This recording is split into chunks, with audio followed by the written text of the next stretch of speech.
会上你的当啊！你敢吗？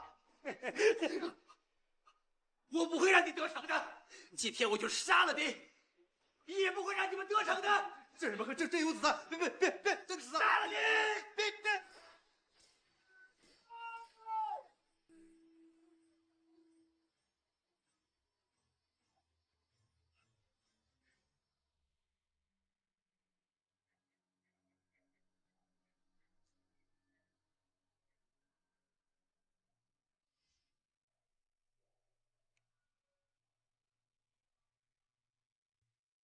朱磊被捕以后，我质问过饶尚都。饶尚都说他也没想到朱磊会那么做。我担心朱磊把一切都交代了，所以那些天我忐忑不安的。因为我和饶尚都的许多事情，朱磊他都清楚。但是朱磊没那么做。我知道，在他的心里对我还是有感情的。我对不起他。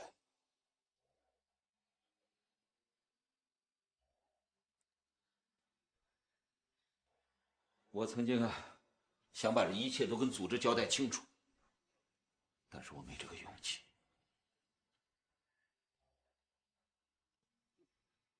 其实调到省里以后我已经调整了自己的工作做法。我多次警告和命令饶尚都出让盛唐集团的部分固定资产，还清贷款利息。最不应该的是我仍然相信了饶尚都，包括老爷的死。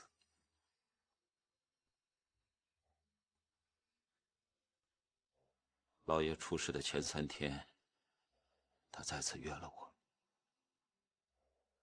我们是在朱磊的墓地见的面。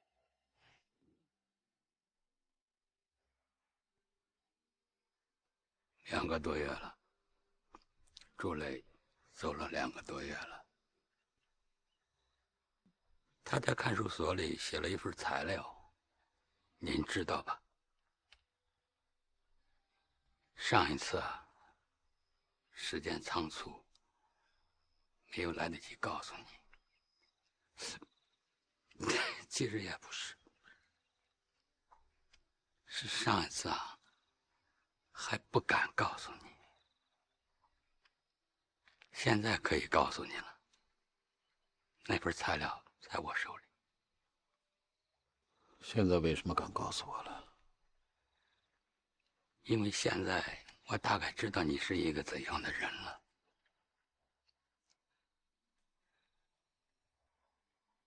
你是被饶尚都蒙蔽利用了。为什么这么说？上一次在白桦林见面以后，我就一直在等，等着饶尚都来找我，让我卷铺盖滚蛋走人。可是我没有等到这一天。这说明什么？说明在很多大事情上，你没有给他串通一气。你的良知还在。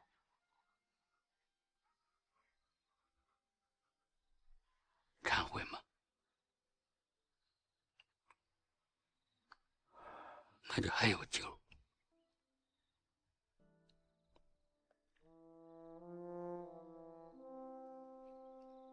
你知道朱磊在材料里面写了些什么吗？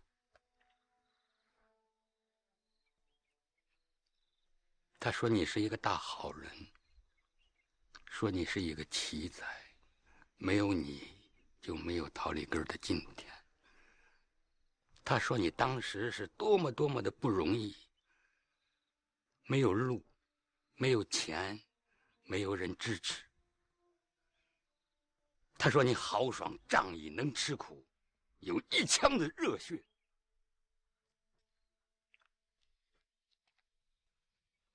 朱磊是被人陷害死的，你和这次陷害有关系吗？起码你是个知情者。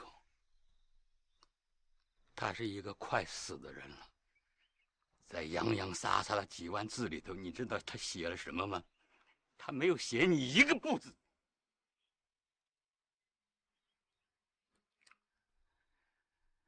唉，朱磊是一个教语文的老师，他的文采好得很，字也写得好得很。当时啊，我拿到他的那份材料以后啊，我就以为我手里已经拿到了切实的证据。但是我读完了他的材料以后，我非常失望，知道吧？可是我慢慢的，我从他几万的字里头，我又品到了什么？2个字：惋惜。朱磊对你的惋惜。一个朋友，一个部下，一个同事，对你顾立远同志的惋惜。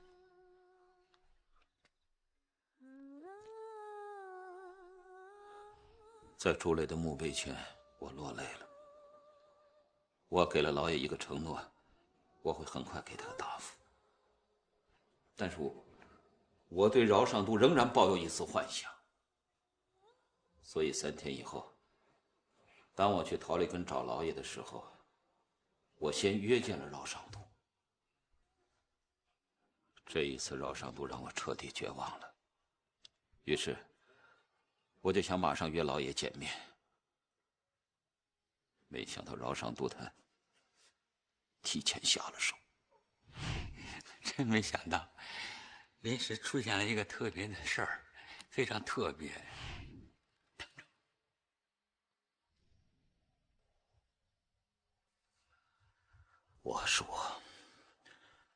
是我铸成了大错呀！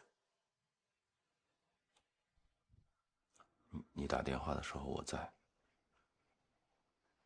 当时老爷听到你的声音非常兴奋，没想到。我今天让曹楠带我来见你，我就是想把这一切全都说清楚。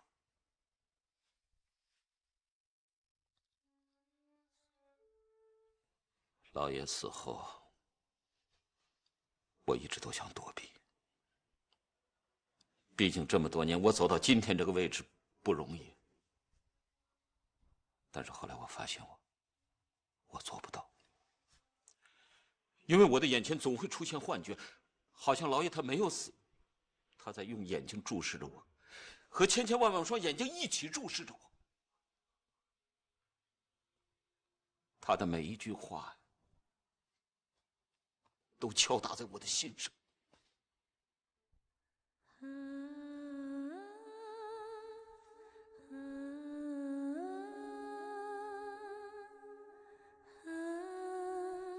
老爷质问我腐败原因的那一半，已经没有机会回答他了。但是我清楚，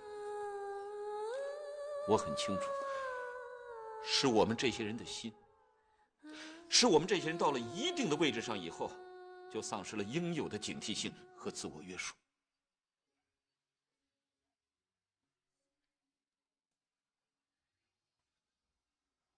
朱磊曾经引用过法国哲学家帕斯卡尔的一句话：人的灵魂有2个入口，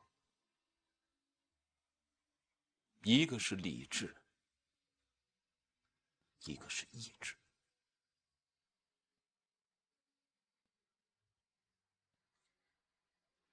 对不起，我有点特别强，一个手上有钱，一个手上有权。我掌握他们这些材料，拿到纪检会起作用。但是祝磊这个案子啊，你道听途说，群众反映，它不能作为直接的证据。别着急，慢慢来。哎呀，真是着急，我觉得非常对不起朱磊。还有一些事啊，我也是不敢想。齐卫华、林雪林、王永辉，这些都是普通的人，因为帮助了我，现在丢了饭碗，都是普通老百姓。虽然林雪林、王永辉后来的表现让我非常的寒心，但是我总觉得我对不起他们。老书记啊，2个多月了，在病床上昏迷着，我能不能在他闭眼前完成他的心愿？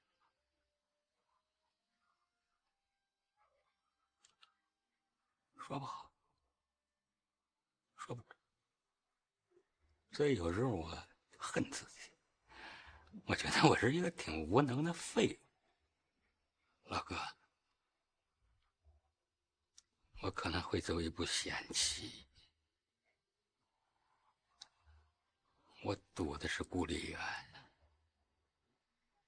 顾丽媛虽然有腐败的行为，虽然给国家带来了很大的损失，不可原谅，但是她毕竟是党多年培养的干部，起码的一点点良心，我觉得她还是应该有。这一点上，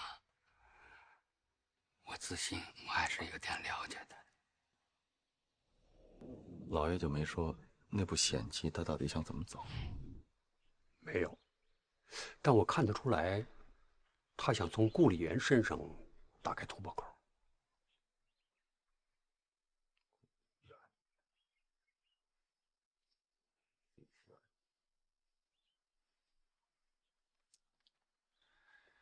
顾丽媛，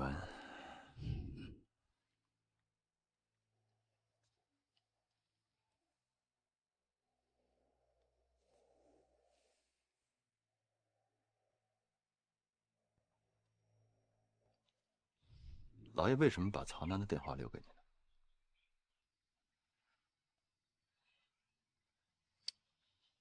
简直胡闹！不是跟他们说了不让他们送了吗？哎，你靠边停下。好的。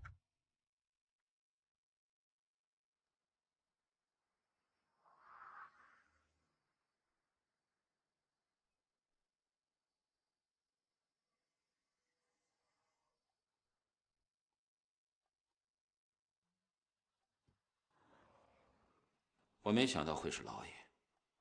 说实话，我害怕见到他。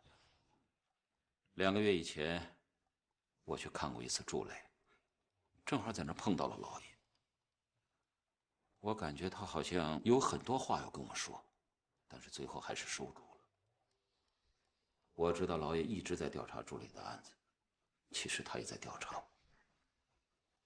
我曾经利用自己的关系对他施加过压力。我明白，老爷是把我当对手。他的工作能力，他的脾气秉性我都清楚。有这样的对手，不是什么好事情。哎呀，你好啊！我们这个小老百姓能见一次领导不容易，所以采用了这个办法。您别生气啊！找我有什么事吗？不知道您啊能不能给我1个小时的时间？老爷的眼神让我很难拒绝。另外呢，我也一直期待着能有一个和他对话的机会，所以我就问他，是在他的车上谈，还是到我的车上谈？他说，他要带我去一个地方。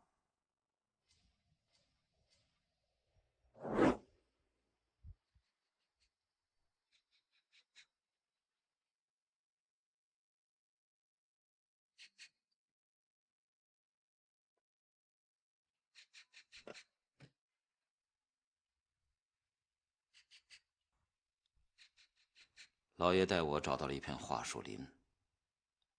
他说他喜欢桦树林。有什么话您说吧。我记得我曾经跟您说过，有事情可以来找我。是的，我的工作很好，生活的很好，身体也很好，这些事情都不用领导操心。但是最近呢，我确确实实的有一些困惑，有很多事情想不明白，想跟领导探讨探讨。啊，您请讲。最近呢，有一个词儿老挂在嘴边儿，叫做反腐败。咱们国家呀，这个推行反腐败战略很多年了啊，决心不能说不大，战果不能说不辉煌，每年从下而上抓了不少。但是我就不明白，怎么这个腐败的现象依然根除不了呢？依然那么严重。我给领导提这个问题是不是不太好？哎，不，没关系，您继续说。我这个人呢，爱较真儿，遇到事儿爱钻那个牛角尖儿，钻进去出不来，好琢磨。我想来想去啊，觉得这个腐败啊，不能够彻底的根除啊，得从2个方面找原因。一方面是为官者的原因，一方面是普通老百姓方面的原因。你是领导，是大官儿，做干部的。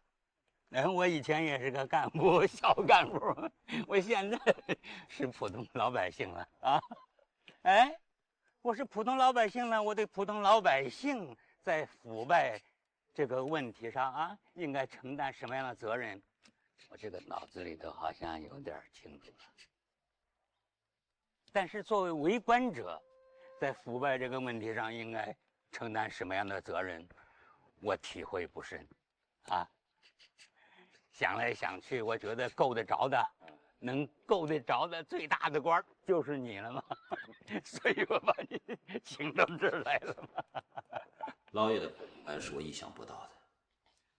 我以为他要跟我谈朱磊的事，所以在去白桦林的路上，我就准备了好几个回答老爷问题的方案。但是他要跟我讨论的是另外一个领域的问题，所以我的一切准备都白费了。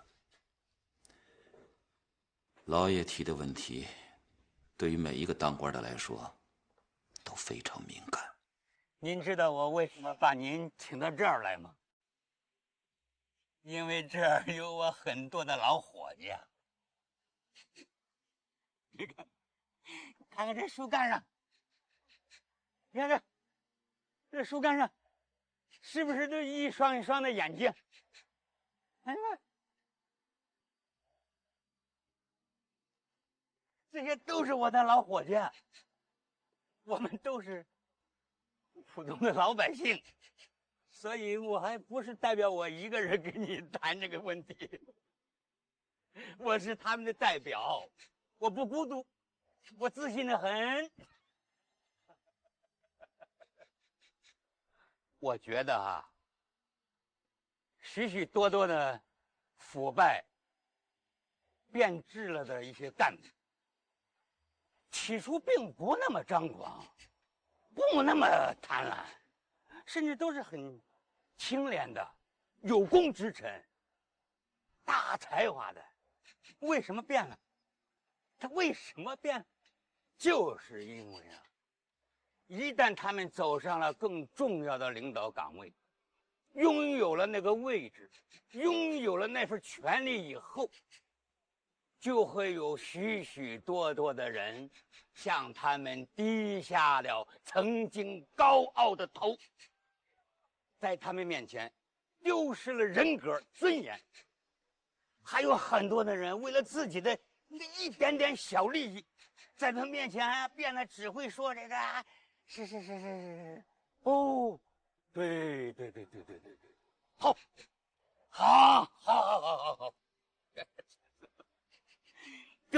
甚者呀，有一个腐败的这个领导干部啊，占有挪用公款几百万、几千万。当时，但凡有一个知情者，有一个办事人员，能站出来说一个不字，他也不至于能够那么多的国家财产，那么多的人民的财产流失的那么厉害啊，那么严重啊。为什么没人说？不敢说，不愿意说，不能说。这是我们老百姓应该好好思考的一个问题。是不是可以这么说哈？是在我们的这个退让下、滋养下、供奉下，产生成长了腐败。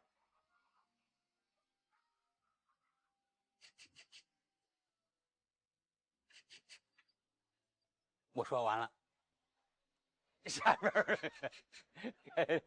该您领导干部，你给我们说一说，作为一个为官者，在腐败问题上应该承担什么样的责任？你得给我们这个大家伙啊，你给我们说一说，我们得好好听一听。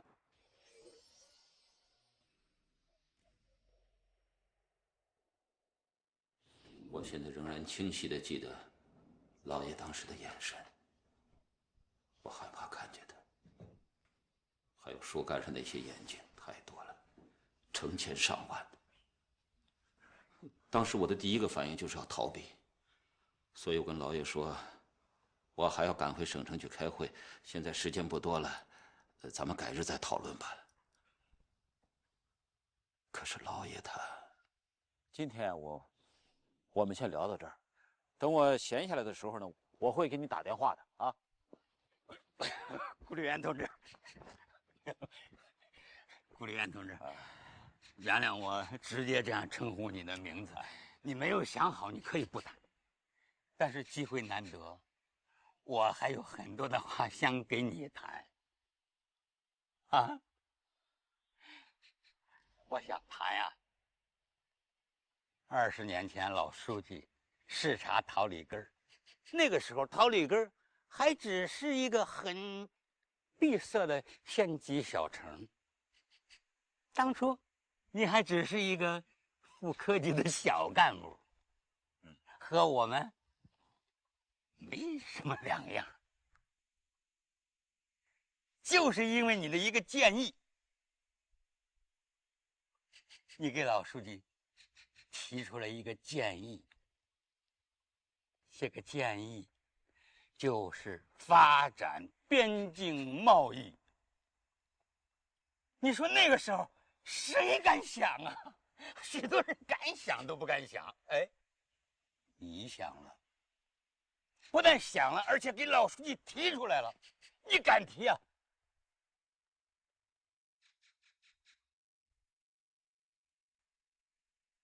了不得呀！当时你是一个什么情况吗？你是一个非常愣头愣脑的小伙子嘛，是在老书记的栽培、赏识、提携下，你可以说是平步青云呐，一年一个台阶啊。经贸主任、副市长、市长、市委书记，啊。有魄力，有能力，有群众基础，务实肯干，亲和力非常强。到现在桃李根的人啊，老百姓啊，都说你是带着他们啊摆脱贫困，走向富裕的救世主啊。他们爱戴、尊敬你，久而久之，你的决策、你的方案就没人敢怀疑了，没人敢反对了。特别是你当上市委书记以后，那就更没有反对的声音了，是这种情况吗？啊，1个月之内，你的家里头可以说是宾客盈门，大伙儿主动的、上赶的、争先恐后的到你那儿去表决心。开始啊，都是亲戚朋友了，后来呢，就是市直机关各部门各单位的领导干部，再后来就是外县各部门各单位的领导干部了。你记不记得有一天晚上11点多钟，有一个老同志到你家里来看你？你一看是一位老同志，比你大10几岁的一位老同志，你赶快的上前迎接呀。那位老同志跌跌撞撞冲过来，拉着您的手，嘴里头说着：“哎呀，哈哈，您呢千万别这样，您呢千万别这样。”扶着您坐在沙发上啊，拉着您的手，嘴里头还说着：“您可别这样，您可别这样啊！今天能拉着您的手，跟您说一句话，看上您一眼，这心里头就踏实了。为了人民群众，您呢得保重身子骨啊！”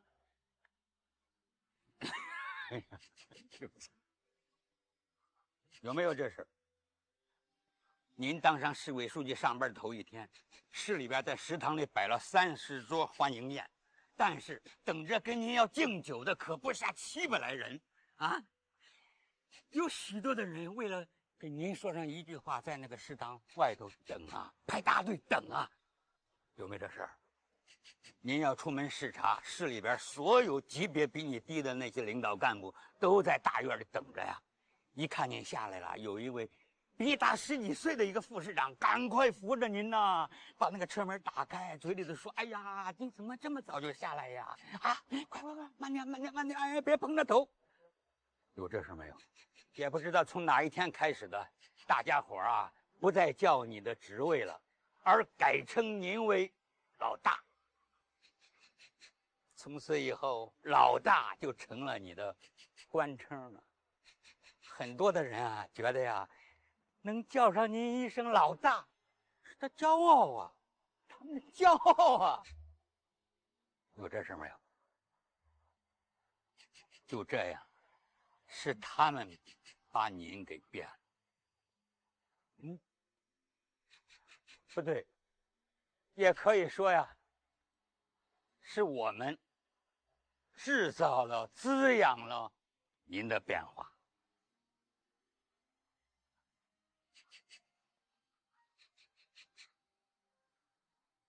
对吧？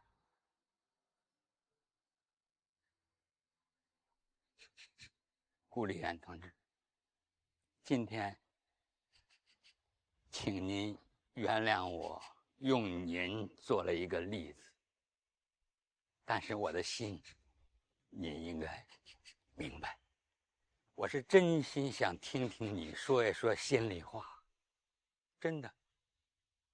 今天不说没关系，不着急，我可以等。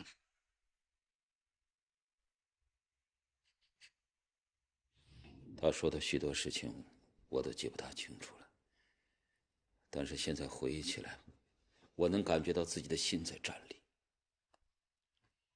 我是个有25年党龄的党员，在大学的时候入的党。面对党旗宣誓的时候，我曾经激动得热泪盈眶。从那以后的很长一段时间，我的面前总会出现那些眼睛。老爷说他们有罪，这比指着我的鼻子质问我为什么会有后来变化的那段时间更让我难过。我不知道老爷为什么会突然找到我。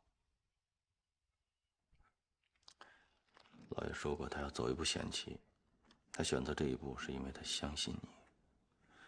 你毕竟是党培养了这么多年的干部。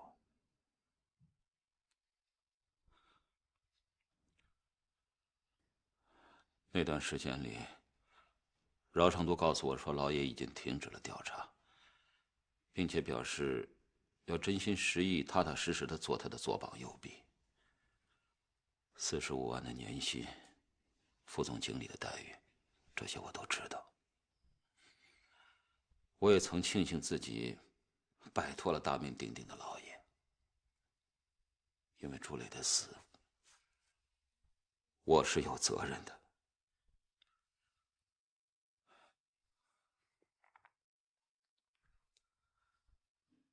曹楠呐，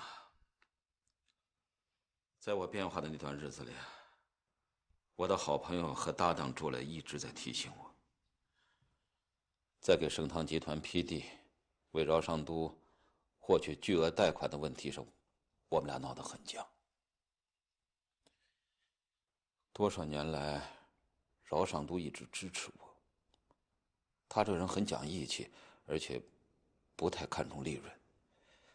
他敢于为我的尝试呢投入大量的资金，承担风险，所以我就把他当成了朋友。而且还接受了他的赠与，不，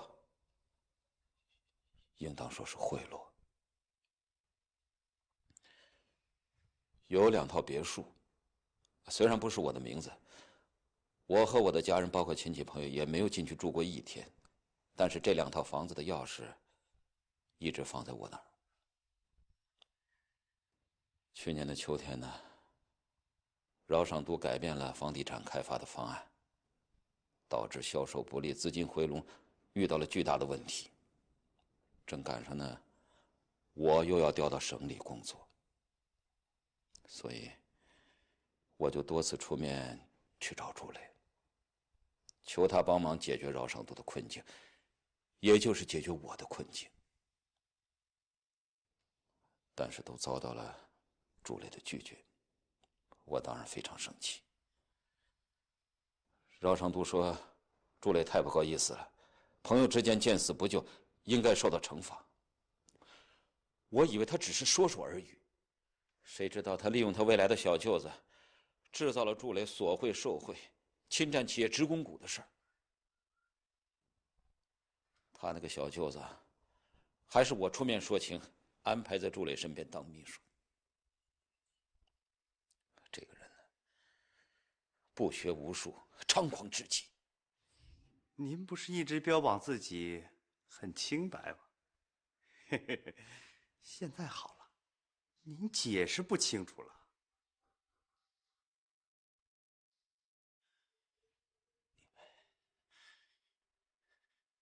你们在诬陷我！我们诬陷你？你认为检察院会相信你吗？啊，人证物证都在，你完了。是谁让你们这么干的？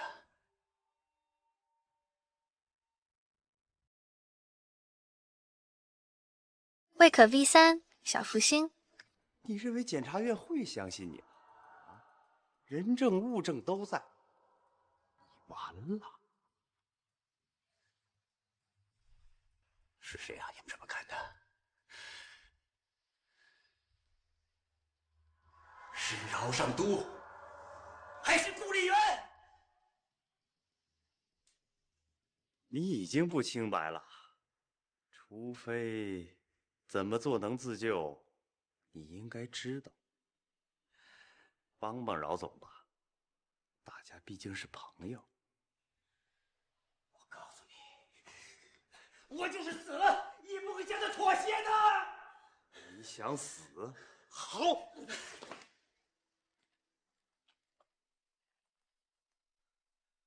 这有枪，你敢吗？